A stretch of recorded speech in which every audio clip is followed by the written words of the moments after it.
படிங்க கலாத்தியர் 3:13. மரத்திலே தூக்கப்பட்ட எவனும் சபிக்கப்பட்டவன் என்று எழுதியிருக்கிறபடி கிறிஸ்து நமக்காக சாபமாகி நியாயப்பிரமாணத்தின் சாபத்திற்கு நம்மை நீங்களாக்கி மீட்டுக்கொண்டார். நாம் அனுபவிக்க வேண்டிய இடத்தை இயேசு அனுபவித்ததுனால நீங்கள் அதிலிருந்து விடுதலாக்கப்பட்டிருக்கிறீர்கள்.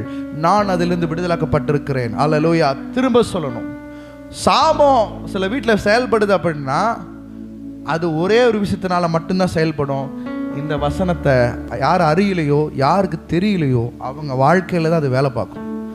எல்லாருடைய வாழ்க்கையில் அது வேலை பார்க்காது. சாபம் யார்கிட்ட அது வேலை பார்க்கும்னா, மறுபடியும் சொல்கிறேன், யார் வாழ்க்கையில் சிலுவையில் நடந்த சம்பவத்தை அவங்க அறியாமல் இருக்கிறாங்களோ, மரத்தில் தூக்கப்பட்ட எவனும் சபிக்கப்பட்டவன்.